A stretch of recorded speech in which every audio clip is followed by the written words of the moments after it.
The purpose of our meeting this morning is to continue our engagement on the subject of the provision of local employment services. We have already convened one meeting on this matter prior to the summer recess with the Irish Local Development Network, and today we will hear from the union representatives from SIP2 and FORSA, and for the second session we'll hear from the representatives, senior officials from the Department of Social Protection. In this regard, I would like to welcome the witnesses to our first session, which will conclude at 10:30.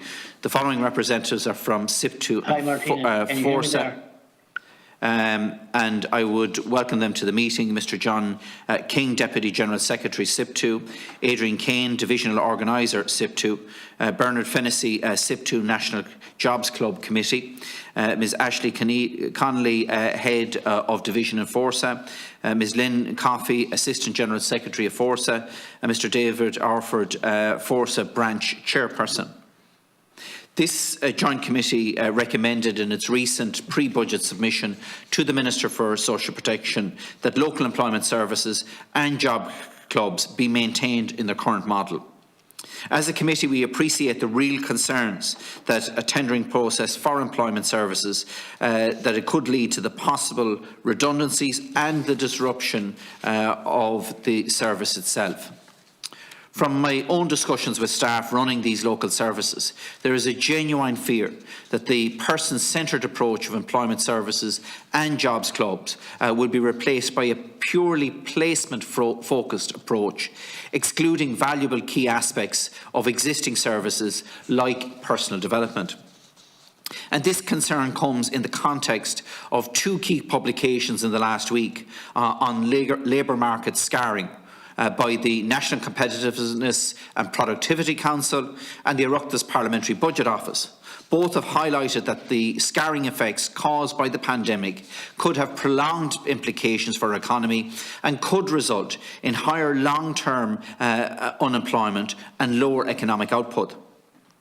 As we know, for some sectors have been harder hit than others over the last 18 months, but there is no doubt that there will be a disproportionate effect on youth unemployment, as well as impacts on longer-term unemployment in the form of a wage penalty, diminished skills, limited career prospects and social exclusion.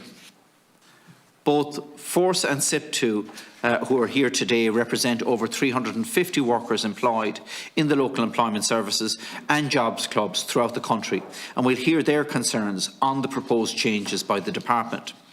In our second session, we'll also have the opportunity to question senior officials from the Department of Social Protection on these changes and get a description of the Regional Employment Service tendering process, comparable results achieved by JobPath, intro-based services, jobs clubs and the local employment service, and the reason behind the new phased procurement process.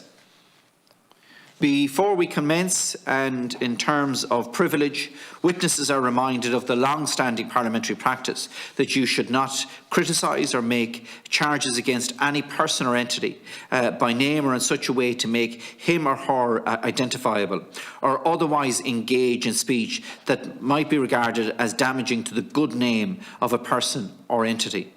Therefore, if your statements are potentially defamatory in relation to an identifiable person or entity, you will be directed to discontinue your remarks. It's imperative that you comply with any such direction. Members are reminded of the long-standing parliamentary practice to the effect they should not comment on, criticise or make charges against a person outside the House or an official either in name or in such a way to make him or her identifiable.